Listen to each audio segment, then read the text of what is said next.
Sudah kelihatan tapi di ya di slideshow ya supaya jelas.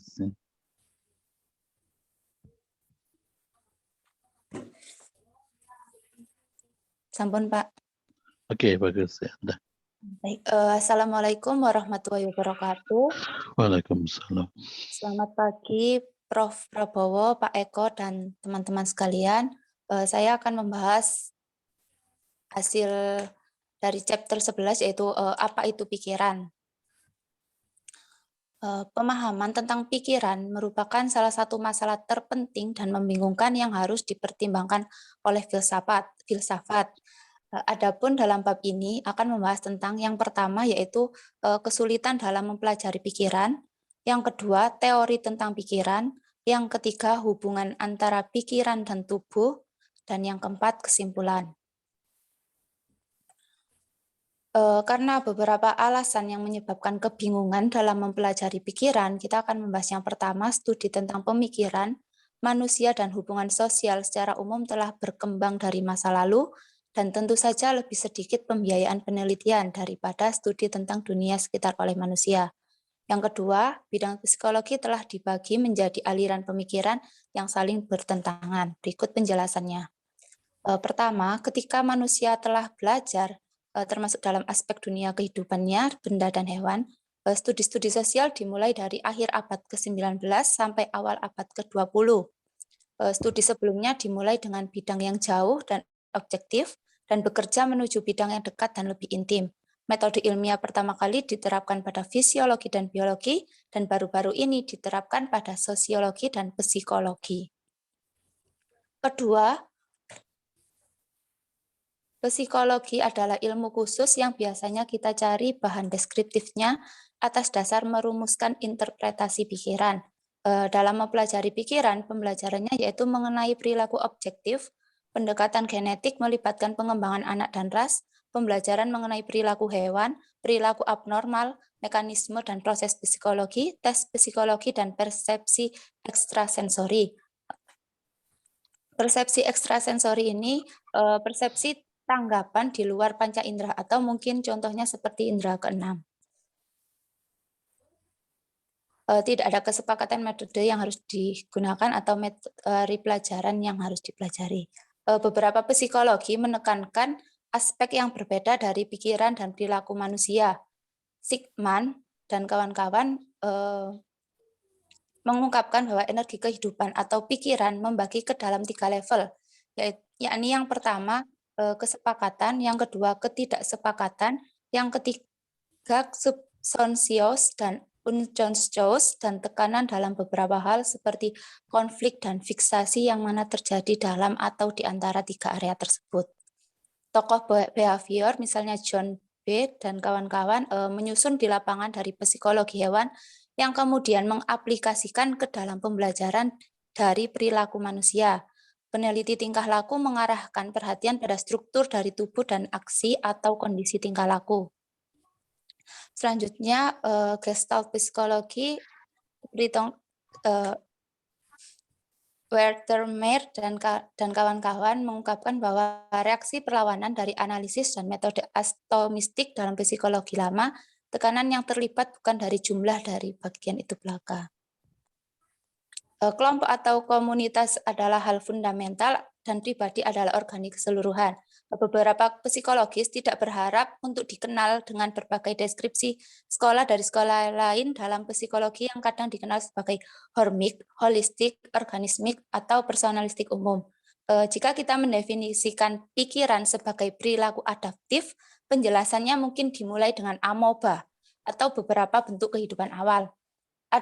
Ada peningkatan bertahap dalam kehalusan dan kompleksitas reaksi saat kita berurusan dengan organisme yang lebih kompleks, tetapi tidak ada pemutusan total. Meskipun hari ini ada jurang pemisah yang lebar antara manusia dan spesies yang terdekat dengannya, jika pikiran ditafsirkan sebagai pikiran abstrak, maka akun harus dibatasi pada manusia. Yang kedua, kita membahas tentang teori tentang pikiran.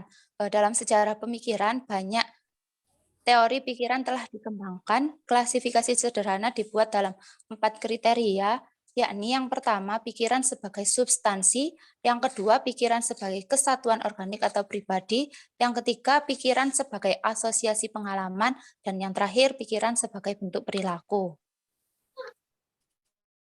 Kita membahas yang pertama yaitu pikiran sebagai substansi. Istilah substansi digunakan dalam filsafat untuk merujuk pada beberapa realitas yang mendasari atau di mana kualitas berada. Sumber dan perwakilan utama dari pandangan di zaman kuno yakni Plato, minat utamanya adalah manusia, terutama pikiran manusia. Plato membagi kodrat manusia menjadi 3 bagian, yakni yang pertama, bagian rasional terletak di otak. Bagian ini adalah ilahi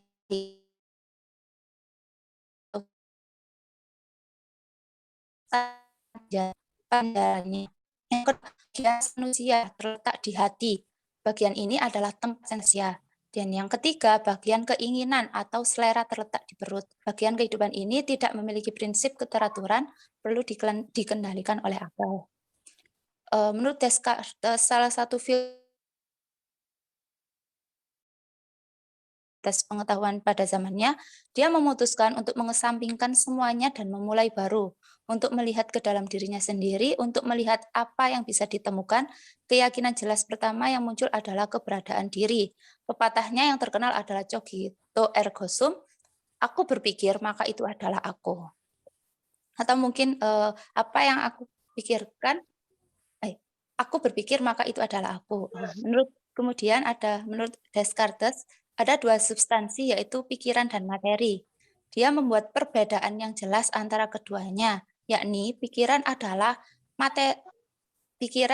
tidak bermateri, sadar, dan karakteristik utamanya adalah berpikir. Oleh karena itu, substansi tidak dapat dihancurkan kecuali oleh Tuhan. Artinya satu-satunya zat yang ada dengan sendirinya. Karakter materi adalah bagian dari dunia materi yang tunduk atau patuh pada hukum mekaniknya. Kedua, kita membahas tentang pikiran sebagai kesatuan organik atau pribadi. Kesatuan ini kita sebut diri. Diri atau jiwa kadang-kadang disebut sebagai tempat kedudukan bentuk-bentuk dalam mengetahuinya. Kadang-kadang diri dan pikiran diperlakukan seolah-olah mereka sama atau identik. Menurut Kant, pikiran aktif membentuk sistem pengetahuan semua materi yang disajikan oleh beberapa indera. Menurut pendapatnya, waktu dan ruang dan kategori lain adalah bentuk pikiran yang didorong ke alam. Pikiran bukanlah substansi mental yang terpisah, itu adalah pengorganisasian dan kesatuan pengalaman pribadi manusia. Yang ketiga, kita membahas tentang pikiran sebagai asosiasi pengalaman. Hume pada abad ke-18 adalah seorang kritik tentang pikiran sebagai substansi yang terpisah. Hume, bukan Hume. Hume. Hume, baik Pak. David Hume, ya. Bukan Hume. Oh. Oke, baik, terima kasih Pak. Bahkan sebelum Kant, dia menyerang dualisme Plato dan Descartes, dia tidak mempertahankan bagaimanapun seperti Kant. Ada kesatuan pribadi atau diri yang membawa kecenderungan empiris ke kesimpulan logis mereka dan menyerang ide substansi dan rasionalisme pada masanya. Semua pengetahuan datang melalui pengalaman yang dia pegang dan satu-satunya isi pikiran manusia adalah kesan dan ide. Kesan adalah pengalaman kita yang sederhana dan mendasar, mereka hidup dan jarak salah. Ide hanyalah salinan dari kesan. Ketika kita melihat ke dalam, kita hanya menemukan pengalaman singkat ini yang terus berubah. Tidak ada bukti substansi atau diri permanen. Menurut Zoom, ketika saya masuk ke dalam apa yang saya sebut diri saya selalu tersandung pada beberapa persepsi tertentu lainnya tentang panas atau dingin, cahaya atau bayangan, cinta atau kebencian, sakit atau kesenangan. Zoom tidak pernah menangkap dirinya sendiri kapan saja tanpa persepsi dan tidak pernah bisa mengamati apapun kecuali persepsi. Ketika persepsi dihilangkan, seperti tidur nyenyak begitu lama menurut Zoom. Lalu, apakah pikiran itu? Menurut Zoom, pikiran dan kemampuan kehidupan mental tidak lain adalah asosiasi ide. Pikiran adalah jumlah pengalaman yang menepati perhatian dan kehidupan seseorang, yang disebut dengan kumpulan sensasi. Dan yakni pikiran sebagai bentuk perilaku. Menurut beberapa filsuf dan psikologi, pikiran hanyalah salah satu bentuk perilaku. Kelompok ini diwakili oleh beberapa behavior yang lebih ekstrim, yakni John Dewey dan Riley. Menurut John Dewey. Menurut John Dewey, pikiran berhenti menjadi kata benda dan menjadi kata sifat yang menggambarkan jenis perilaku tertentu. Tidak ada pikiran terpisah yang dikaruniai kemampuan berpikir. Konsepsi pemikiran seperti berakhir dengan postulat misteri. Konsepsi pemikiran seperti berakhir dengan postulat misteri kekuatan di luar alam, namun mampu campur tangan di dalamnya. Pikiran dan perilaku menjadi aspek fungsional. Interaksi peristiwa dan pikiran hanyalah perilaku cerdas, tergantung pada titik pandang atau acuan dari mana kita membuat interpretasi kita. Pikiran dapat dianggap sebagai aspek alam, objek atau organisme. Manusia dan alam adalah kontinu. Manusia bukan bagian tubuh dan bagian pikiran. Dewey menolak semua dualisme dan pandangan orang lain tentang pikiran alam diri manusia hanyalah alam yang tumbuh cerdas. Pikiran adalah cara seseorang berperilaku. Real ingin sekali menyingkirkan apa yang disebut sebagai dogma hantu di dalam mesin tradisional dan untuk memperbaiki kesalahan kategori atau mitos filsuf. Real menggunakan contoh pengunjung asing sebuah kampus. Pengunjung ditunjukkan aula perguruan tinggi, perpustakaan, asrama, lapangan, kantor administrasi, dan kegiatan yang terkait dengannya. Meminta untuk melihat universitas tersebut. Universitas katanya hanyalah gedung dan kegiatan yang dia lihat. Universitas sebagai beberapa mitra untuk apa yang telah dilihatnya adalah kesalahan. Dengan cara yang sama, berbicara tentang pikiran dan kesadaran sebagai beberapa mitra untuk perilaku manusia atau sebagai beberapa dunia di belakang atau di luar kegiatan adalah kesalahan. Referensi yang berarti konsep pikiran dijelaskan dengan menggambarkan bagaimana orang berperilaku. Sebab selanjutnya yaitu yang ketiga. Halo, pikiran itu bisa juga pendapat ya. Pikiran itu bisa berarti juga pendapat. Oke. Misalnya apa? If you don't mind. Artinya apa? Gitu, jika kamu tidak keberatan, jadi kontekstual gitu. Jadi tidak semua pikiran, tapi juga bisa pendapat, bisa pendirian, bisa apa itu termasuk mind. Ya. Oke. Terus. Lanjut, Prof. nih. Bisa rasa, jiwa, pendapat, macam-macam lah rasa. Oke, baik, Prof. Jadi misalnya contohnya di kalimat if you don't mind, jika kamu tidak keberatan. Tidak terjelasan.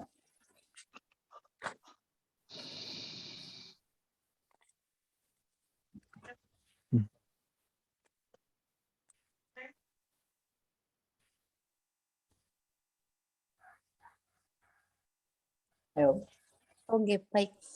Yang ketiga yakni hubungan antara pikiran dan tubuh.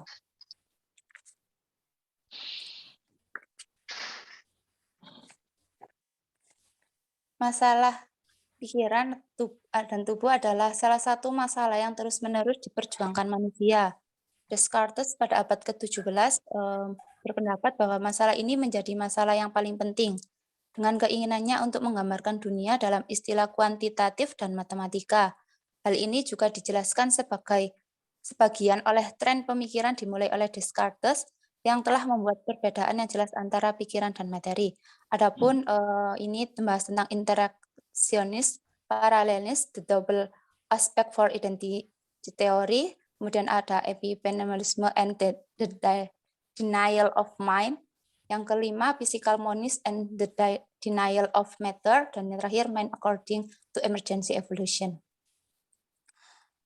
Interpretasi dari masalah the mind and body sangat banyak dan beragam. Mereka berkisar dari penolakan yang agak lengkap terhadap pikiran dan materialisme yang menyuruh hingga pernyataan bahwa pikiran adalah salah satunya realitas mendasar dan bahwa apa yang kita sebut materi adalah ilusi yang paling banyak hasil sampingan dari pikiran atau kesadaran. Ada kepercayaan luas bahwa pikiran dan tubuh pada dasarnya berbeda. Jadi dari keenam ini tadi dibuatkan sebuah diagram di mana pada diagram tersebut lingkaran putih ini artinya mewakili mental atau pikiran. Untuk lingkaran hitam menunjukkan fisik atau tubuh, lambang X mewakili yang tidak diketahui dan garis menggambarkan sebuah hubungan sebab. Contoh yang pertama atau kita membahas yang pertama yaitu interaksionisme. Begitu berikut adalah diagramnya. Menurut interaksionisme tidak hanya ada urutan klasik fisik dan urutan kausal psikis, tetapi pikiran dapat menyebabkan perubahan tubuh dan perubahan tubuh dapat menghasilkan efek mental. Misalnya, efek obat-obatan alkohol dan kopi hampir secara universal diakui. Jika pencernaan atau sekresi tubuh seseorang terganggu, ia mungkin menjadi tertekan atau terpengaruh. Kita tidak dapat berpikir jernih dan berkonsentrasi kecuali proses tubuh kita berfungsi dengan cukup lancar. Selanjutnya, seiring dengan perkembangan otak dan sistem saraf, kekuatan pikiran juga akan meningkat. Untuk yang kedua ada paralelisme, berikut diagramnya. Menurut penafsiran ini tidak ada interaksi atau hubungan sebab akibat antara kedua bidang tersebut. Proses mental dan proses fisik sama-sama nyata, mereka hanya menemani satu sama lain dalam satu waktu. Menurut filsuf Leibniz, pada tahun 1646 sampai 1716 ada harmoni yang sudah terbentuk sebelumnya yang terangkum dalam pikiran dan kreativitas Tuhan. 2 jam dapat berjalan bersama-sama karena mereka telah dibuat dengan keterampilan sedemikian rupa sehingga mereka akan selalu beroperasi secara harmonis. Leibniz percaya bahwa alam semesta telah dibuat dengan keterampilan sedemikian rupa sehingga pikiran ke materi selalu bekerja secara harmonis. Paralelisme tidak pernah mendapatkan dukungan luas yang diberikan kepada interaksi beberapa teori lainnya. Pengalaman atau interupsi yang tiba-tiba sangat sulit dijelaskan berdasarkan paralelisme. Misalnya, bagaimana ketika bel pintu berbunyi, kita mungkin mendapat gagasan bahwa seseorang mungkin ada di depan pintu. Akan tetapi ketika kita berada di tengah-tengah rangkaian pemikiran, kita akan kesal jika terjadi gangguan yang tidak diinginkan. Selanjutnya, interpretasi ini tampaknya membuat pikiran tidak berguna dalam evolusi dan perjuangan manusia. Sebagian besar dari kita percaya bahwa berpikir reflektif menghemat waktu dan energi, dan pemikiran itu membuat perbedaan nyata dalam urusan dunia. Jadi beberapa orang telah dipaksa dalam mencari penjelasan tentang hubungan yang tampak untuk mengadopsi doktrin identitas pikiran dan tubuh. Artinya mungkin jika dihubungkan dengan bel yang ini, pikiran kita adalah bahwa ada seseorang di depan pintu sehingga kita tubuh kita atau terburu-buru kita untuk membuka pintu. Namun kita akan kesal jika sesuatu terjadi gangguan atau tidak diinginkan, artinya mungkin ternyata tidak ada orang di depan pintu tersebut. Selanjutnya, the double aspect for identity theory, yaitu menurut teori aspek ganda, baik pikiran maupun tubuh bukanlah entitas yang sepenuhnya terpisah dan independen. Baik pikiran maupun materi adalah ekspresi dari beberapa realitas mendasar yang muncul sebagai pikiran ketika kita mengalaminya dari dalam atau secara objektif tampak sebagian tubuh atau materi. Dengan demikian, pikiran dan tubuh dalam satu arti yaitu identik atau sama. Mereka adalah dua aspek berbeda dari hal yang sama atau yang tidak diketahui dengan simbol X atau unknown pada diagram tersebut. Sebagian seseorang kita mengenal kehidupan batin kita secara intim atau di tangan kita membicarakannya sebagai mental. Pikiran adalah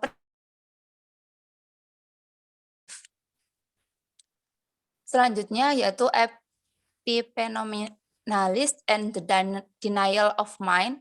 Menurut interpretasi ini, kesadaran atau pikiran adalah fenomena pendukung atau sekunder yang menyertai beberapa proses tubuh. Proses mental dengan santai tidak mempengaruhi proses fisik atau bahkan fenomena mental lainnya. Materi adalah primer, satu-satunya substansi yang nyata. Aliran kesadaran adalah fenomena yang menyertai perubahan neurologis tertentu. Apa yang kita sebut pikiran adalah cahaya atau bayangan yang muncul dalam beberapa kondisi. Proses tertentu yang terjadi di otak dan sistem saraf menghasilkan sensasi, perasaan, emosi, citra, pikiran, atau jenis kesadaran lain yang kita alami. Hukum fisika dan kimia ini bersifat universal. Salah satu cara untuk menghadapi suatu masalah adalah dengan mengingkari keberadaannya atau menyingkirkan salah satu aspek atau pihak yang menyinggung atau yang mengganggu. Yang kelima yakni physical monist and the denial of matter. Idealis. Stop dulu. Nggih, Pak. Nggih, Kalau Prof. itu pikiran itu artinya apa ya? Dari beberapa yang dijelaskan itu pikiran itu dari beberapa tingkah laku atau dari pengalaman, Prof. Oh ya, mind is the term for the sum total of the experiences ya, pengalaman yang digunakan that occupy one's attention and life. Ya, jadi artinya apa itu? Pikiran itu adalah sejumlah pengalaman yang digunakan dalam hidup dan kehidupan. Ya. Nggih, Prof. Itu Baik, pikiran. Terus selanjutnya yakni physical monist and the denial of matter, yaitu idealis bersikeras pada signifikansi permanen dan realitas pikiran. Mereka tidak semua mengklaim bahwa tubuh atau fisik adalah penampilan belaka, tetapi monisme psikis dalam beberapa bentuk didukung oleh Lotze, Fechner, dan kawan-kawan. Monisme fisik kemungkinan besar akan ditolak oleh semua kecuali kelompok mistik dan idealis tertentu. Jika pikiran adalah segalanya, maka pikiran mencakup semua kualitas yang termasuk dalam istilah materi. Di sisi lain, jika materi adalah semua yang ada, maka kita harus melengkapi materi dengan seperangkat kualitas baru atau biasanya melekat pada konsep materi kita. Seseorang menyingkirkan masalah yang menyangkal konflik. Solusi yang lebih ekstrim ini yaitu penyangkalan pikiran dan penolakan materi. Maaf, saya ulangi. Solusi yang lebih ekstrim ini berhubungan dengan penyangkalan pikiran dan hubungan penolakan materi dengan cenderung memberi pikiran dan materi makna yang sama dan kegagalan untuk menjelaskan perbedaan yang nyata. Yang terakhir yaitu mind according to emergency evolution. Pada abad ke-20 menemukan bahwa realitas itu utuh. Kita harus mengartikan pikiran sebagai organisasi atau aktivitas. Sama seperti fisikawan menggunakan istilah fisik untuk menunjukkan proses yang dijelaskan dalam ilmunya. Dan ahli biologi menggunakan istilah yang kita temukan dalam alami pada tingkat pribadi. Dengan datangnya manusia, muncullah realitas baru dan kekuatan baru yang mengagumkan, termasuk ingatan, imajinasi, pemikiran, dan penalaran sehingga dunia menjadi berbeda. Semua level ini sama-sama nyata, materi adalah nyata, pikiran adalah nyata, dan perbedaan moral telah diwujudkan melalui pikiran. Diri adalah makhluk yang melakukan atau mengalami hal-hal. Diri adalah individu yang hidup dengan kebutuhan dan minatnya, dan kapasitasnya untuk merasakan dan berpikir, untuk imajinasi kreatif. Diri bukanlah pikiran, diri adalah makhluk hidup yang melakukan proses mental. Kesimpulan dari yang telah dijelaskan yakni sebagian besar psikolog mengakui bahwa pendekatan struktural tradisional tidak memadai. Fungsi dan aktivitas manusia sangat penting. Bangsa tradisional manusia sebagai hewan rasional murni perlu dimodifikasi sejauh kita menyadari pentingnya dorongan hati dan emosi, serta kebiasaan-kebiasaan dalam penjelasan perilaku. Hidup adalah prinsip kesatuan atau organisasi. Kita dapat mengatakan bahwa manusia itu hidup, namun kita tampaknya mengetahui kehidupan hanya ketika kita memahaminya di dalam diri kita sendiri. Dan yang terakhir, kesadaran adalah pengalaman manusia seperti yang dialami kita, atau dialami oleh orang yang berpikir dan merasakan. Seperti itu yang bisa sampaikan. Mohon maaf jika ada kekurangan. Barangkali ada masukan dari Pak Eko dan Prof. Prabowo. Ya, Terima kasih.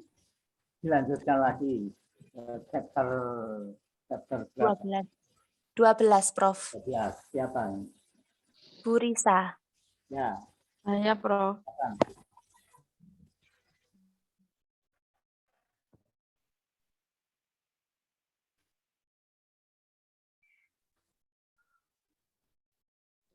Mohon izin untuk share screen.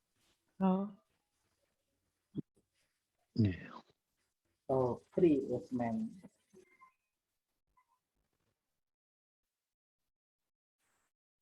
Apakah tampilannya sudah terlihat? Apakah tampilannya sudah keluar? Masih proses, Pak.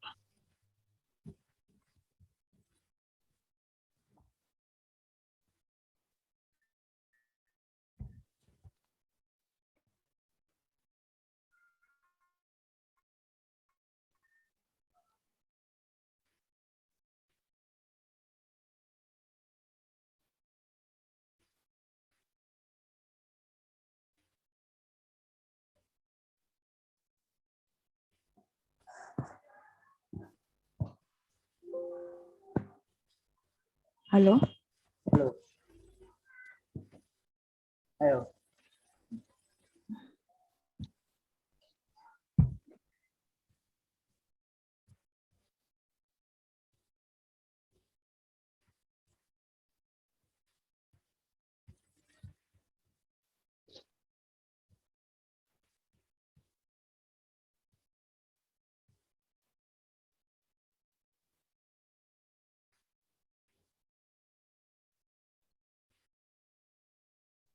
Ayo.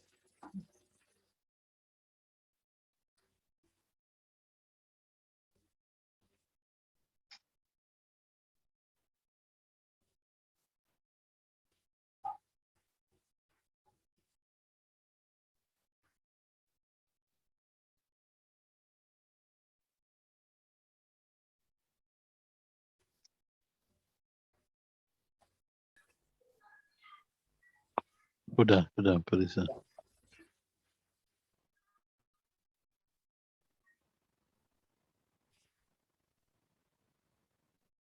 Nih, baik. Assalamualaikum warahmatullahi wabarakatuh. Waalaikumsalam. Waalaikumsalam. Assalamualaikum warahmatullahi wabarakatuh. Selamat siang, Prof. Prabowo dan Prof. Eko. Saya akan menyampaikan hasil PowerPoint saya tentang how free is man atau bagaimana bebasnya manusia.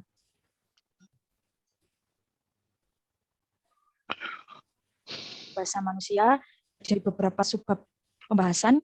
Yang pertama ada paradoks kebebasan dan kebutuhan. Yang kedua penolakan kebebasan. Yang ketiga masalah takdir. Yang keempat contoh klasik determinisme teliti. Yang kelima determinisme postulat menurut postulat ilmiah. Yang keenam kasus kebebasan. Yang ketujuh William James dan indeterminisme.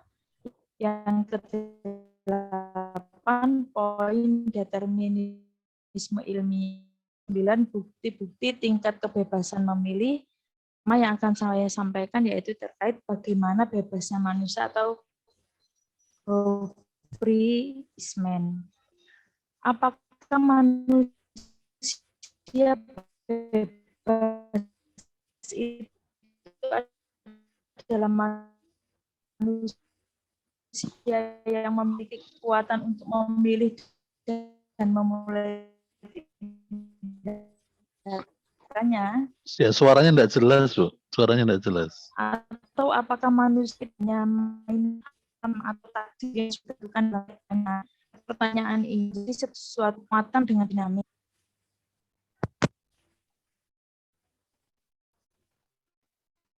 Apakah sudah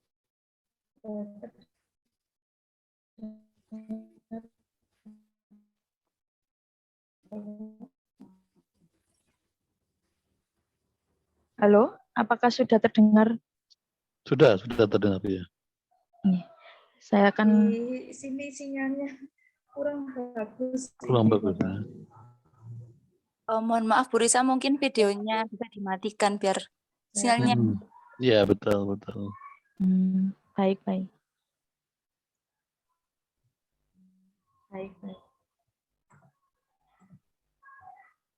Nih, saya akan menjelaskan terkait tentang bagaimana bebasnya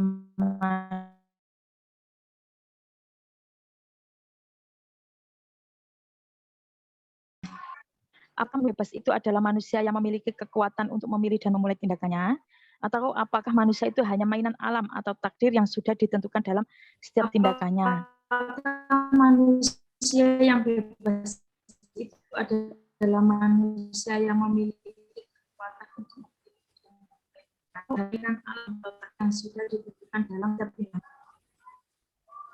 Pertanyaan-pertanyaan seperti ini sering ditanyakan dalam diri sebuah manusia sehingga masalah ini dianggap sebagai muatan dengan dinamit. Jika semua peristiwa di dunia termasuk pikiran dan tindakan manusia ditentukan secara kaku, maka manusia tidak dapat bertindak berbeda dari yang dilakukan. Dia akan berjalan bahkan hidup sendiri.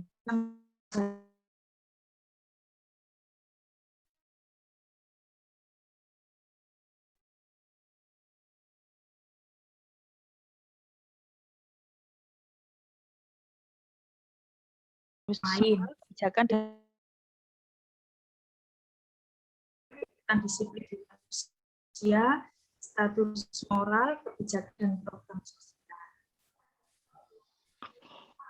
Selanjutnya terkait paradoks kebebasan dan kebutuhan.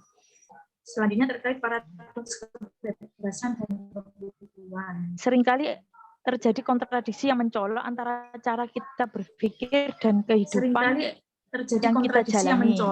Antara cara kita berpikir dengan yang kita jalani. Dalam beberapa segmen tertentu dari kehidupan kita, kita menerima kebebasan memilih begitu saja. Sedangkan di segmen-segmen lain kita tampaknya tidak menganggapnya mustahil.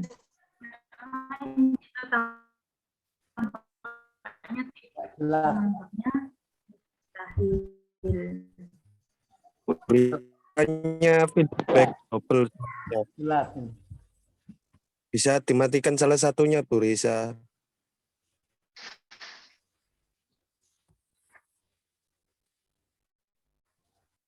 Tes. Apakah sudah terdengar jelas, Bapak? Udah, silakan. Mohon maaf ini. Saya akan melanjutkan. Saya ulangi kembali.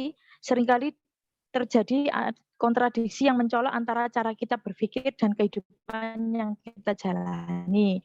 Dalam beberapa segmen tertentu dari kehidupan kita biasa menerima kebebasan memilih begitu saja. Namun di segmen-segmen yang lain, kita tampaknya tidak menganggapnya mustahil. Seperti yang kita ketahui, ada beberapa kebebasan yang kita klaim, yaitu untuk mempertahankan kebebasan kita. Kebebasan yang dimaksud di sini adalah yang pertama, yaitu kami ingin bebas dari pengekangan eksternal, kami tidak ingin menjadi budak atau gerakan kami terhambat. Terkadang yang kami maksud adalah kebebasan sipil, ingin mempertahankan kebebasan berpikir, berbicara, berkumpul, pers, dan agama kami. Kebebasan-kebebasan ini penting, tetapi itu bukanlah isu yang langsung dibahas. Selain itu ada beberapa kebebasan-kebebasan lain yang ingin dipertahankan dalam kekuatan pilihan kami, yaitu hak kami untuk hidup sebagai orang bebas dalam arti bahwa kami dapat memutuskan masalah untuk diri kami sendiri. Mengatur mereka dari luar. Yang keempat yaitu kebebasan kami ingin kebebasan sipil dan politik. Kami ingin mempertahankan kebebasan berpikir, berbicara, berkumpul, pers, dan bersama kami.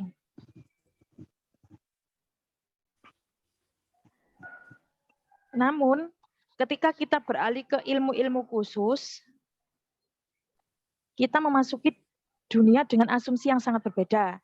Di sini diasumsikan bahwa segala sesuatu itu sudah ditentukan oleh hukum alam. Determinisme dan mekanisme sangat diterima begitu saja. Apa itu determinisme? Determinisme adalah keyakinan filosofis yang menganggap bahwa semua peristiwa terjadi sebagai akibat dari adanya beberapa keharusan dan karenanya tak terelakkan. Determinisme dan mekanisme ini diterima begitu saja. Alam semesta termasuk bagian-bagiannya adalah urutan sebab teratur. Jadi dapat disimpulkan dari sini ada kecenderungan paradoks yang saling bertentangan. Di sini ada beberapa paradoks atau sudut pandang yang kita hadapi, yaitu dalam hubungan pribadi kita yang intim, kita biasanya menerima kebebasan begitu saja. Sedangkan dalam ilmu pengetahuan, kita berasumsi bahwa keharusan dan determinisme itu harus diterima. Hari ini atau saat ini, manusia cenderung menggunakan ungkapan seperti kebebasan memilih, kekuatan pilihan alternatif, dan kebebasan moral. Apakah manusia adalah pusat aktivitas bebas yang sadar diri? Apakah dia mampu memulai tindakan sesuatu dengan tujuan yang dia ramalkan dan dia pilih? Ini adalah cenderung pandangan kita saat ini. Selanjutnya, yang kedua tentang penolakan kebebasan. Pengingkaran terhadap kebebasan ini dapat diekspresikan dalam beberapa bentuk. Bentuk-bentuk ini semua ditemukan di zaman kuno dan di zaman modern. Penolakan utama kebebasan datang sebagai akibat dari postulat determinisme yang diterima oleh ilmu-ilmu khusus dan oleh beberapa filsuf. Filsuf yang menolak teori tentang kebebasan yaitu postulat fatalisme. Fatalisme adalah keyakinan bahwa semua peristiwa telah ditetapkan secara permanen, sehingga upaya manusia tidak dapat mengubahnya. Semua kejadian di dunia alam dan semua peristiwa dalam kehidupan manusia telah ditentukan sejak awal waktu, sehingga kehendak manusia ini tidak memiliki bagian dalam menentukan jalannya sesuatu. Fatalisme adalah pandangan bahwa apa yang akan terjadi, maka akan terjadi. Dalam peradaban Barat, dengan konsep demokrasi, kemajuan, dan kontrol manusia, fatalisme tidak pernah menjadi sikap dominan atau menonjol. Di masa normal ini, lebih bebas ditemukan di antara mereka yang tidak berpendidikan yang mendukung astrologi, seni.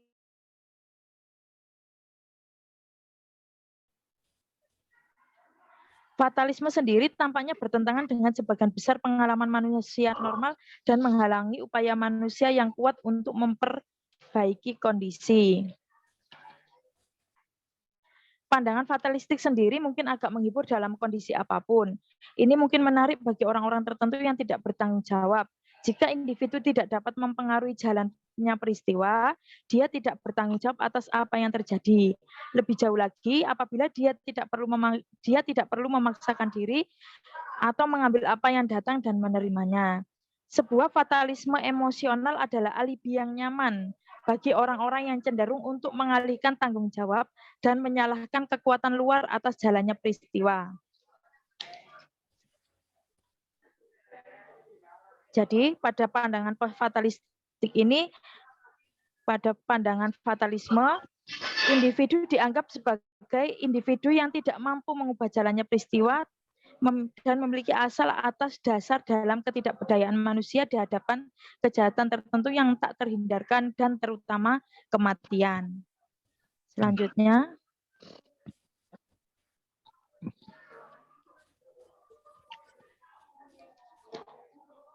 mengenai predestinasi atau takdir. Predestinasi adalah doktrin bahwa Allah telah menetapkan setiap peristiwa yang akan terjadi. Ini berarti bahwa peristiwa-peristiwa di alam dan perilaku termasuk kehendak manusia telah ditentukan sebelumnya oleh kehendak Allah yang berdaulat. Dengan demikian, pandangan tersebut bersifat teologis dan supernatural dalam pandangan dan penekanannya. Doktrin ini berkisar dari bentuk ekstrim, di mana setiap peristiwa dan nasib setiap orang telah ditentukan, hingga interpretasi yang membutuhkan inisiatif atau pilihan di masa lalu individu. Karena sifatnya yang ekstrim dan keras, doktrin predestinasi selalu menimbulkan protes dan pertentangan. Tampaknya membuat Tuhan bertanggung jawab atas kejahatan dan juga kebaikan. Jika Tuhan menentukan apa yang akan terjadi, maka tampaknya Tuhan dan bukan manusia yang bertanggung jawab atas peristiwa. Ide predestinasi ini tidak selaras dengan interpretasi modern tentang Tuhan atau dunia. Konsepsi modern tentang Tuhan tidak memberikan tanggung jawab atas kejahatan kepada Tuhan. Kejahatan kemungkinan besar akan ditafsirkan dalam istilah kebebasan manusia, atau Tuhan dapat ditafsirkan sebagai makhluk terbatas yang memerangi kejahatan. Akibatnya, pandangan ini tidak dipegang secara luas saat ini. Selanjutnya, contoh klasik dari determinisme yang teliti, yaitu determinisme yang disampaikan oleh Benedict Spinoza, yaitu seorang filsuf pada tahun 1632 dan wafat pada 1677.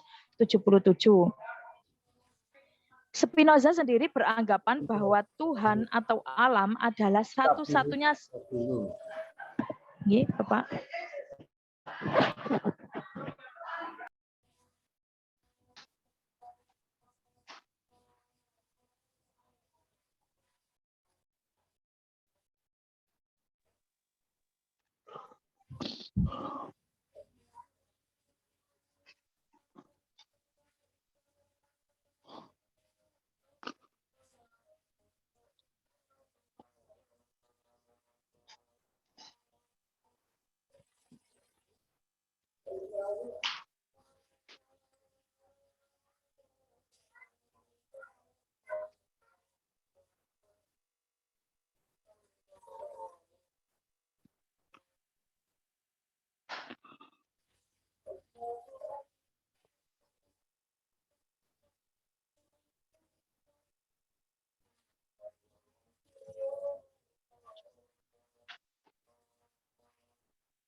Baik, Prof.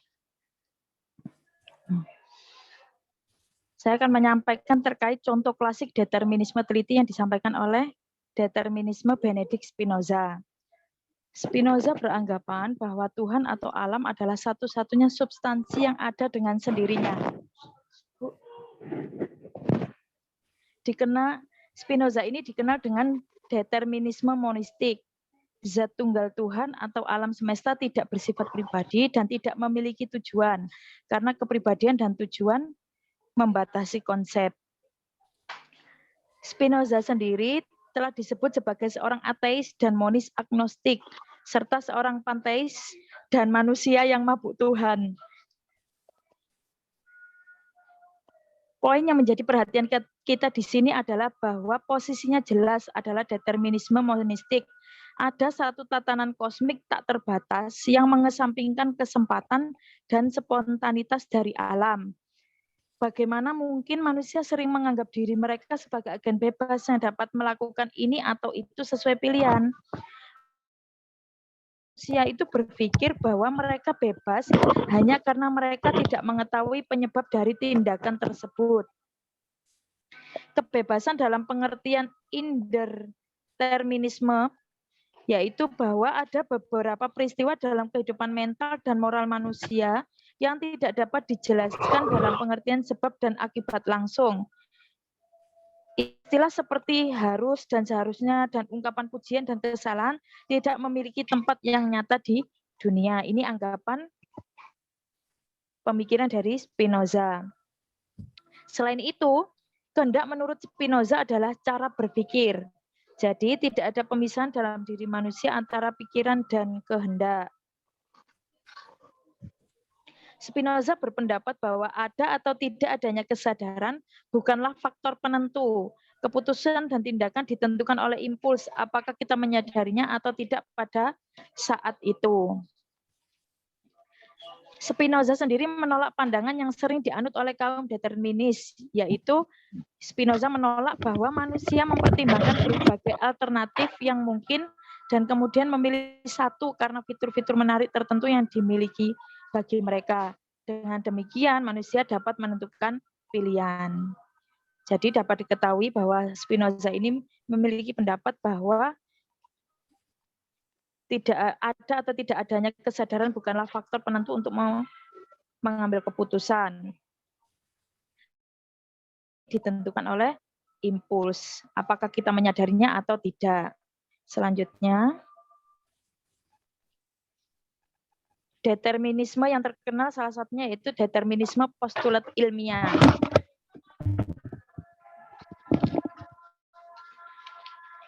Dalam hal ini, determinisme sebagai doktrin ilmiah adalah sebuah pandangan bahwa seluruh alam, termasuk manusia, adalah rantai sebab akibat yang tidak terputus. Semua peristiwa di dunia, termasuk kehendak manusia, harus dijelaskan oleh peristiwa sebelumnya. Determinisme fisik menerima interpretasi mekanistik menyeluruh dari alam semesta dan dalam hal hukum fisika, psikis atau karakter. Determinisme ini membuat lebih banyak ruang untuk hidup dan pikiran. Pada determinisme fisik ini lebih menekankan hal-hal seperti keinginan dan motif dalam penentuan perilaku. Selanjutnya, determinisme menurut postulat ilmiah adalah sebuah asumsi ilmiah yang diperlukan. Gagasan keteraturan alam yang dapat diandalkan adalah prinsip penuntut ilmu pengetahuan yang telah membuat kemajuan luar biasa. Bahkan tindakan manusia ini diklaim muncul dari serangkaian kondisi tertentu dan memiliki sedikit arti selain dari kondisi tersebut. Sebagai contoh, yaitu studi kasus tentang perilaku berandalan serta riwayat hidup orang pada umumnya menunjukkan bahwa perilaku itu ditentukan oleh faktor-faktor penyebab tertentu. Determinisme ini dikatakan sebagai praanggapan dari semua penjelasan yang cerdas.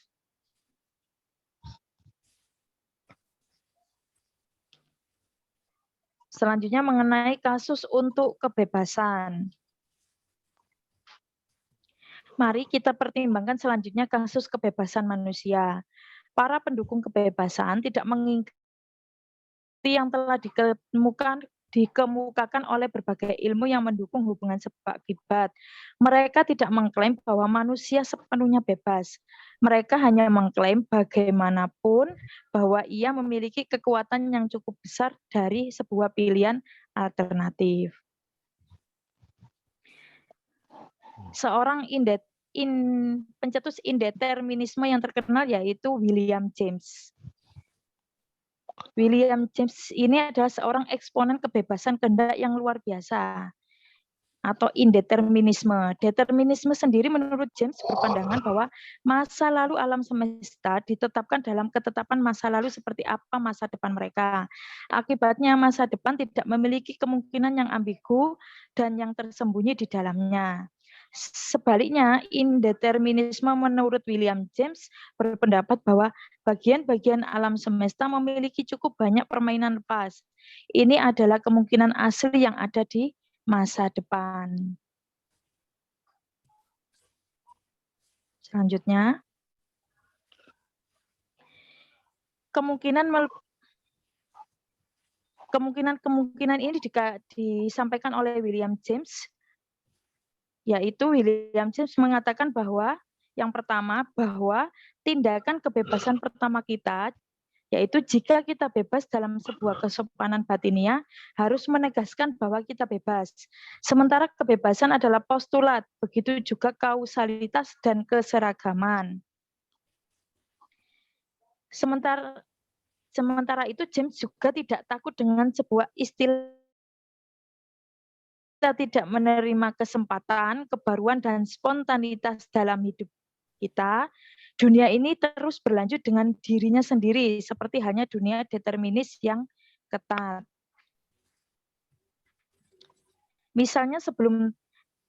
Misalnya kita sering tidak dapat memprediksi mana dari dua kemungkinan cara dari seseorang pria berjalan ke rumahnya.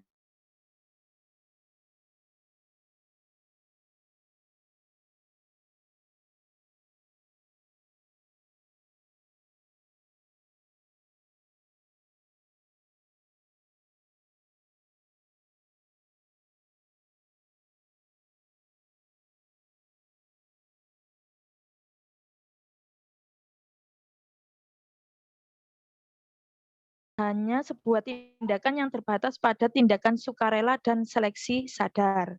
Selanjutnya, William James dalam esainya The Dilemma of Determinism menunjukkan bagaimana penyesalan dan tragedi seperti pembunuhan menghadirkan dilema nyata bagi seorang determinis. Jika pembunuhan ditentukan oleh seluruh alam semesta, penilaian penyesalan tampaknya tidak pantas atau bodoh. Penyesalan adalah absurditas dan kesalahan teoritis. Namun jika pembunuhan dan pengkhianatan ini tidak bisa menjadi baik tanpa penyesalan dan akan menjadi lebih buruk, maka penyesalan tidak bisa menjadi baik tanpa pengkhianatan dan pembunuhan pun juga akan menjadi buruk. Keduanya bagaimanapun dianggap telah ditakdirkan. Jadi pasti ada sesuatu yang sangat tidak masuk akal.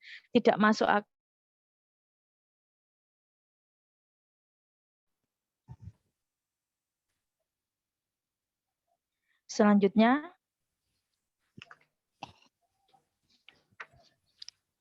poin yang perlu diperhatikan tentang determinisme ilmiah. Karena kasus determinisme menyeluruh telah didasarkan terutama pada postulat dan karya sains, maka kita bisa mengingat poin-poin yang sangat penting dalam determinisme ilmiah. Yang pertama yaitu ada banyak jenis determinisme. Di alam fisik juga terdapat pemikiran seperti gaya tarik gravitasi, elektromagnetik, dan kimia. Sedangkan dalam ranah kehidupan, proses vital diarahkan pada pemeliharaan organisme secara keseluruhan. Dalam ranah perilaku manusia, terdapat beberapa jenis determinisme, yaitu determinisme geografis, biologis, psikologis, sosial, dan budaya. Fenomena yang sama dapat dijelaskan secara berbeda dalam kaitannya dengan jenis-jenis determinisme ini. Jika kita menerima teori level, kita tidak dapat secara memadai menafsirkan level manapun dalam istilah level di bawahnya atau di dalam istilah satu set elemen. Poin yang kedua yang perlu diperhatikan yaitu argumen kaum determinis yang menentang kebebasan hanya valid jika kita berusaha mencapai semua penyebab yang menentukan. Artinya apa? Indeterminisme dalam bentuk ekstrimnya adalah teori bahwa manusia memiliki kekuatan untuk mengendalikan kadang-kadang tanpa motivasi sama sekali. Pandangan ini menyatakan bahwa beberapa keputusan mungkin independen dari faktor penyebab sebelumnya. Selain itu, indeterminisme adalah posisi ekstrim di mana kebebasan atau posisi yang tidak berusaha kami pertahankan. Kami hanya menegaskan bahwa kebebasan untuk memilih alternatif atau kekuatan untuk menentukan nasib sendiri. Poin yang ketiga dari determinisme ilmiah yaitu bahwa tren ilmu pengetahuan sangat ini bertentangan dengan penerimaan determinisme mekanistik atau fisik yang lengkap. Banyak karya seperti Heisenberg, Schrödinger, dan lainnya tampak menunjukkan bahwa ada ketidakpastian di alam ini. Sebagai contoh seorang fisikawan termuka yaitu Dr. Arthur H. Compton yang mengatakan bahwa tidak lagi dibenarkan menggunakan hukum fisika sebagai bukti yang menentang kebebasan manusia. Dalam sebuah buku yang berjudul History of Science, Sir William Dampier membahas konsep organisme Whitehead yang mengatakan bahwa doktrin mekanisme deterministik hanya berlaku untuk entitas yang sangat abstrak, produk dari analis logis. Ketika kita memikirkan hukum alam, kita tidak boleh lupa bahwa manusialah atau orang yang berpikir dan sadar diri yang telah merumuskan hukum-hukum ini. Jika manusia hanyalah satu mata rantai dalam rantai peristiwa, maka manusia bahkan tidak akan tahu bahwa bagaimana menjadi mata rantai seperti itu. Orang-orang yang menjelaskan dan menetapkan hukum-hukum ini harus lebih tinggi dari mereka dalam arti tertentu. Ketika kita berbicara tentang pemerintahan hukum, kita perlu mengingat bahwa hukum alam adalah formulasi oleh manusia dari pengalamannya dengan keseragaman di alam. Selanjutnya, poin yang keempat yaitu jika hal-hal yang telah kita katakan tentang manusia dan kekuatan serta kemampuannya itu benar, maka orang-orang itu nyata. Kekuatan dan kemampuannya itu benar, maka orang-orang itu adalah penyebab nyata. Jadi dalam hal ini, jika diri adalah sebuah agen penentu, maka derajat kebebasan dan beberapa jenis determinisme dapat digabungkan. Orang yang sadar diri, setidaknya kadang-kadang mampu memulai peristiwa yang mengarah ke arah tujuan yang dipilih sendiri. Hal yang sama dapat dinyatakan dalam beberapa cara yang berbeda. Orang dapat memilih di antara hukum kausal yang memungkinkan mereka dapat memperoleh hasil. Jika tidak, akan ada. Kebebasan manusia bukan kebebasan dari sebab atau kebebasan dari hukum. Ini adalah kemampuan untuk bertindak dari tujuan yang dipilih sendiri. Selanjutnya, beberapa bukti tingkat kebebasan memilih. Yang pertama, yaitu ada kesadaran langsung akan kebebasan. Yang kedua, rasa tanggung jawab pribadi. Yang ketiga, rasa kewajiban seperti perasaan, kebebasan telah muncul dalam pengalaman manusia. Yang keempat, yaitu fakta musyawarah. Ya, stop. Nggih, Bapak. Yang mengatur-ngatur kita itu siapa? Bapak. Yang mengatur-ngatur kita itu siapa? Kalau menurut postulat ilmiah, diri kita sendiri. Diri kita sendiri. Ya, orang yang bebas itu ya harus bagaimana? Harus percaya pada diri kita sendiri. Harus percaya pada kontrol pada diri kita sendiri. Ya. Jadi orang yang betul-betul bebas itu orang yang bagaimana itu?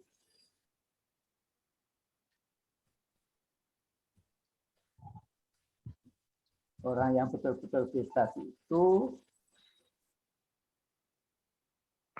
adalah orang yang bagaimana?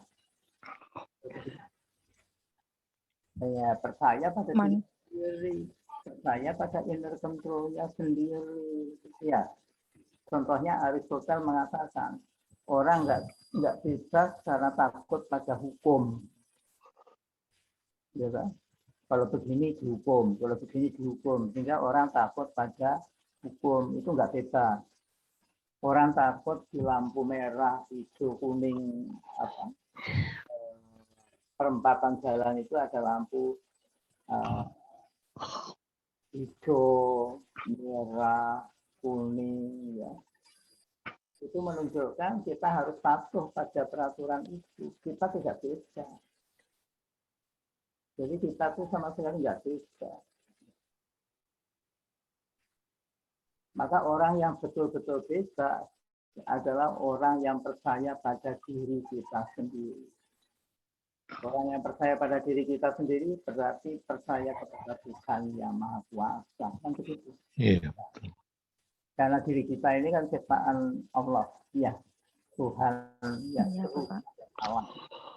Maka kalau kita percaya penuh pada diri kita sendiri berarti percaya pada Allah Subhanahu wa Ta'ala. Kan begitu. Ya. Nah, teruskan. Baik, Bapak. Saya akan melanjutkan penjelasan tentang bukti-bukti tingkat kebebasan memilih. Yang pertama yaitu kesadaran langsung akan kebebasan. Di sini semua orang memiliki kesadaran kebebasan yang langsung dan berbeda. Mereka percaya bahwa mereka mampu memilih antara tindakan alternatif. Setelah mereka bertindak, mereka biasanya merasa bahwa mereka dapat memilih yang lain daripada yang mereka lakukan. Ini adalah fakta pengalaman yang harus diakui. Seperti yang dikatakan oleh Dr. Arthur H. Compton mengatakan bahwa kemampuan seseorang untuk menggerakkan tangannya sesuka hati jauh lebih langsung dan pasti diketahui daripada hukum Newton yang telah teruji dengan baik. Dalam hal ini ada beberapa klaim yang dijelaskan tentang kesadaran langsung akan kebebasan. Klaim yang pertama yaitu mengklaim bahwa kita berpikir kita bebas hanya karena kita tidak mengetahui penyebab tindakan kita bukanlah sanggahan yang memadai. Dalam banyak situasi kita tahu mengapa bahwa kita bertindak dan kita masih merasa bebas. Jika organisme atau diri merupakan pusat aktivitas, ia dapat memilih stimulus yang ingin ditanggapi dari antara sejumlah kemungkinan stimulus atau rangsangan. Peningkatan kesadaran diri, pengetahuan, dan kecerdasan tidak membuat kita kurang bebas. Kami memiliki lebih banyak alternatif di depan kami dan kami memiliki rasa pilihan pribadi yang lebih besar. Selanjutnya klaim yang kedua yaitu mengklaim bahwa kita tidak bebas karena kita selalu bertindak atas dasar motif yang paling kuat. Juga merupakan penolakan yang tidak disebut yang terkuat hanya karena menang. Kita juga dapat mengatakan bahwa menang dan terkuat karena dipilih oleh diri sendiri. Kita dapat segera mengakui bahwa pilihan atau seleksi memang melibatkan penentuan oleh motif. Poin ini dipertimbangkan, kemudian kita mempertimbangkan bagian yang dimainkan oleh refleksi. Jadi, hal yang pertama, bukti dari untuk kebebasan yaitu kesadaran langsung. Yang selanjutnya, yang kedua yaitu rasa tanggung jawab pribadi. Rasa tanggung jawab pribadi yang paling jelas diekspresikan dalam perasaan kewajiban kita, yaitu ketika kita melakukan beberapa tindakan. Biasanya kita mengucapkan, saya tidak bisa melakukan ini. Tetapi setelah kita melakukan tindakan itu, kita berkata kembali, saya tidak bisa melakukan sebaliknya. Tetapi setelah beberapa tindakan lain kita kerjakan, maka kita berkata, saya seharusnya melakukan hal yang lain. Atau saya seharusnya memilih secara berbeda. Artinya apa? Artinya dalam beberapa situasi kita terus-menerus merasa bersalah atau bahkan selalu merasa bersalah dan menyesal. Seolah-olah kita tidak bisa melakukan apa-apa sebelum kita melakukan tindakan itu sendiri. Namun terlepas dari tekanan-tekanan ini, kita sering mengakui diri kita sendiri sebagai agen penyebab dan menerima tanggung jawab. Dan terkadang kita mendapatkan hukumannya. Melakukan tindakan, kalau enggak kan rugi ya. Salah atau benar, kita harus bertindak. Kita harus mengambil keputusan. Kan begitu ya. Tapi ada syaratnya.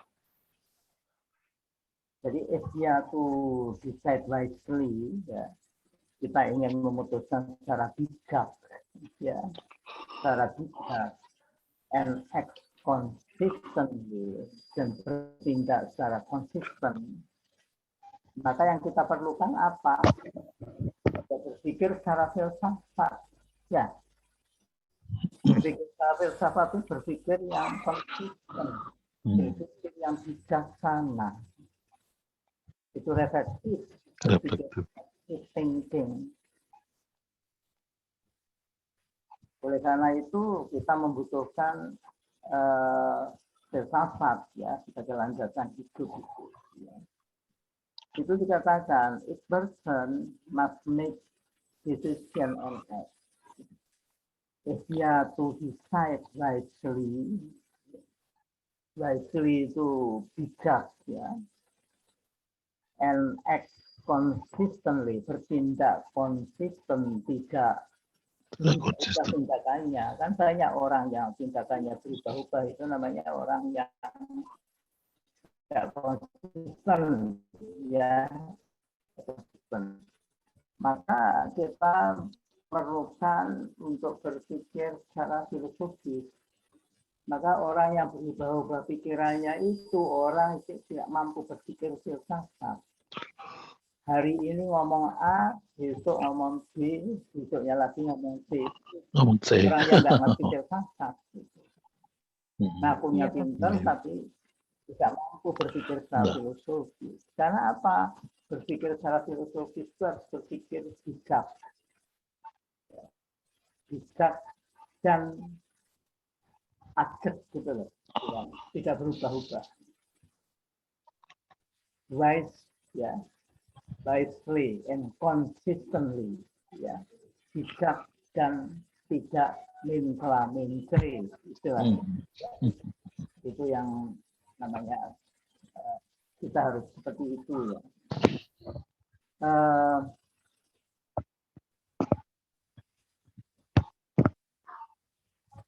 Teruskan. Baik, Prof. Saya akan melanjutkan. Bukti tentang kebebasan yang ketiga yaitu rasa kewajiban seperti perasaan kebebasan telah muncul dalam pengalaman manusia. Dalam hubungan ini kita mungkin ingat pepatah terkenalkan, saya harus karena itu saya bisa. Kita perlu menjelaskannya bahwa penilaian moral atau perilaku dan karakter manusia itu tidak hanya menganggap diri kita sendiri bertanggung jawab secara pribadi atas pilihan kita sendiri, tetapi kita juga harus meminta orang lain bertanggung jawab atas tindakan mereka. Pujian dan celaan, persetujuan dan ketidaksetujuan, penghargaan dan hukuman, serta norma dan standar yang kita buat dalam masyarakat mengasumsikan kebebasan manusia. Manusia mungkin bisa berasumsi bahwa rantai urutan kasual ini tidak tetap dan bahwa determinan baru dapat ditambahkan sesuka hati. Semua penilaian atas perilaku dan karakter mengasumsikan bahwa manusia adalah agen moral yang bebas. Anak-anak dianggap bertanggung jawab hanya sesuai dengan usia, pengalaman, dan tingkat kedewasaan mereka. Selanjutnya, yang keempat yaitu fakta musyawarah. Sebuah pemikiran reflektif adalah fakta lain dari pengalaman manusia yang menunjukkan bahwa manusia bukan hanya mainan dunia luar. Tidak selalu, tetapi kadang-kadang manusia itu akan berunding terlebih dahulu sebelum bertindak. Sebagai hasil dari pertimbangan ini, manusia dapat memilih tindakan yang tidak akan dipilih selain dari pemikirannya. Manusia mungkin mempertimbangkan konsekuensi dari ini terlebih dahulu dan kemudian memilih salah satu dari mereka untuk tindakan yang sebenarnya. Dengan cara ini, gagasan, cita-cita, dan tujuan dapat menentukan perilaku manusia. Pertanyaan yang sering muncul dari musyawarah yaitu mengapa seseorang harus berhenti dan berunding jika pilihannya tidak dipengaruhi oleh musyawarah? Mengapa kita begitu sering berkata kepada diri kita sendiri dan orang lain, mengapa kamu tidak berhenti kemudian berpikir? Hal ini kadang-kadang seorang manusia itu dia tidak bertindak sekaligus dan berdasarkan dorongan hati. Dia kemungkinan berhenti kemudian berpikir terlebih dahulu. Hal ini dapat diartikan bahwa pemikiran manusia tidak terlepas dari spontanitas yang cukup untuk memungkinkan seseorang memilih di antara dua atau lebih sebuah alternatif. Perbedaan antara dorongan dan prasangka belaka di satu sisi dan akal dan pengetahuan, sedangkan di sisi lain terdiri dari kapasitas untuk melampaui tekanan organik dan sosial yang tidak disadari dan setengah sadar. Selanjutnya, subbab yang terakhir yaitu kebebasan sebagai prestasi. Beberapa manusia tampaknya memiliki sedikit kebebasan. Tidak ada manusia yang sepenuhnya bebas, namun semua manusia normal memiliki kebebasan untuk memilih, desak, akan makanan, pakaian, dan tempat tinggal. Mereka memiliki sedikit kesempatan untuk memilih atau bahkan untuk merenungkan tujuan hidup yang sebenarnya.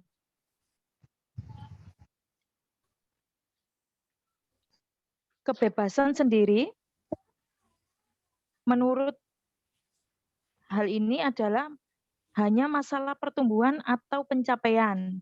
Kita mendapatkan kebebasan saat kita tumbuh dalam kesadaran diri dan kecerdasan saat kita memperluas simpanan pengetahuan kita sendiri. Kesadaran diri itu apa? Kesadaran diri adalah salah satu ciri khas manusia. Kesadaran diri mencakup kesadaran tambahan tentang isi dan aktivitas pikiran atau diri sendiri. Kesadaran diri memungkinkan seluruh dunia memiliki makna termasuk pemikiran berpikir reflektif dan merasa benar atau salah. Manusia meningkatkan kebebasannya dengan pertumbuhan kecerdasan dan pengetahuan. Jika seseorang menghadapi kesulitan dan hanya mengetahui satu hal yang dapat dilakukan, maka ia dikatakan tidak memiliki banyak kebebasan. Sedangkan jika dia mengetahui banyak hal yang bisa dilakukan, dia memiliki kemungkinan atau kebebasan yang lebih besar.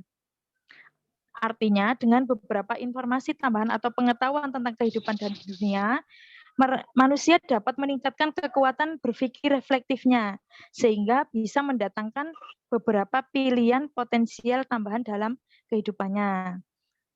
Selain kesadaran diri, kecerdasan, dan pengetahuan, ada beberapa kondisi lain yang penting bagi kebebasan kita, yaitu termasuk kesehatan fisik dan mental, serta energi, imajinasi yang subur, berbagai kepentingan, dan masyarakat yang cukup maju dalam peradaban sehingga beban unsur eksistensi tidak terlalu mendesak. Seseorang mungkin hidup hanya di dunia fisik persepsi indera saat ini, namun dia tidak perlu dibatasi atau dibatasi pada dunia ini. Seseorang mungkin hidup dalam dunia ide, cita-cita, dan nilai yang sedang berkembang. Manusia bisa mencari sesuatu yang lebih tinggi dan lebih baik, karena manusia adalah makhluk yang mengidealkan dengan sifatnya. Artinya apa? Dalam hal ini, seseorang menganggap dirinya sebagai subjek dan sebagai objek dari tindakan. Inilah yang menjadi prasyarat kebebasan manusia untuk memilih. Kesimpulannya yaitu, manusia dikatakan sebagai makhluk yang berkehendak bebas dan memiliki kemampuan untuk dirinya sendiri.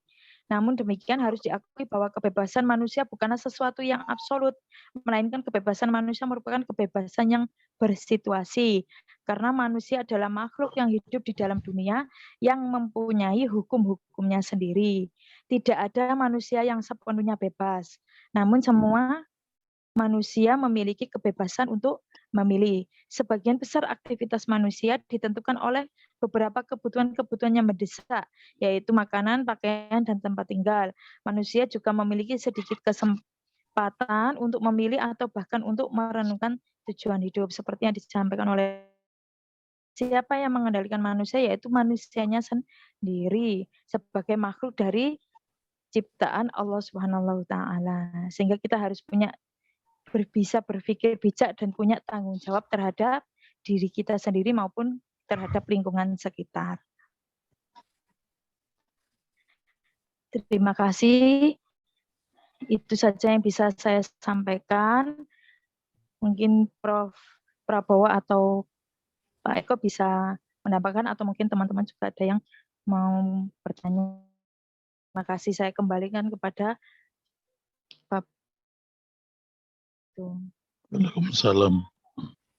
Salam. Saya persilakan Pak Eko barangkali ada komentar.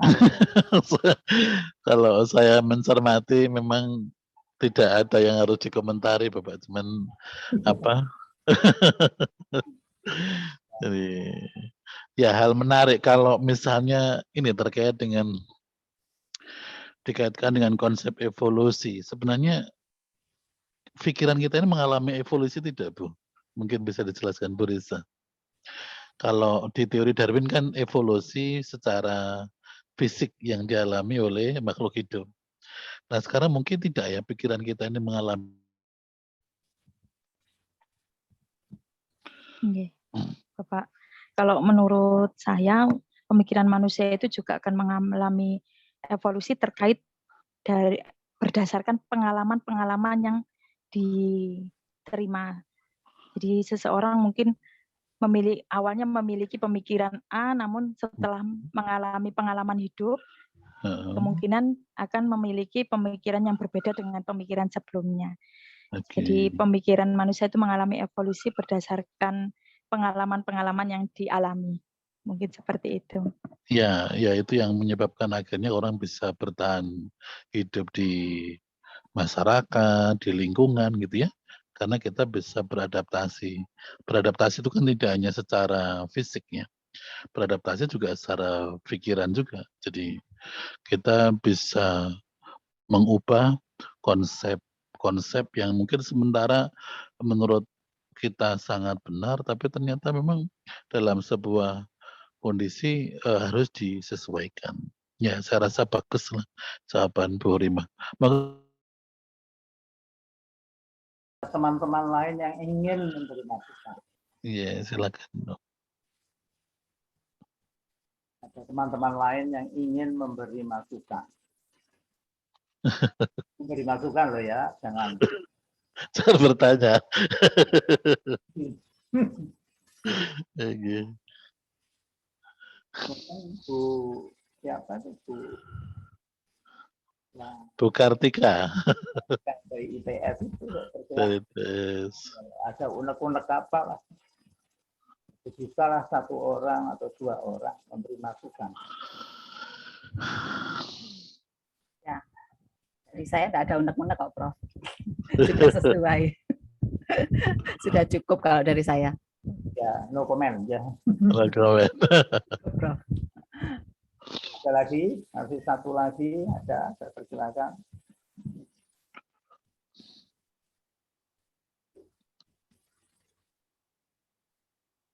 Jadi kalau saya pikir-pikir ini ya, filsafat itu merupakan satu yang paling ampuh. Betul, ya, Bapak. Agar kita merasa sukses dalam hidup dan kehidupan ini. Iya. Karena apa? Filsafat, berpikir filsafat itu berpikir refleksif,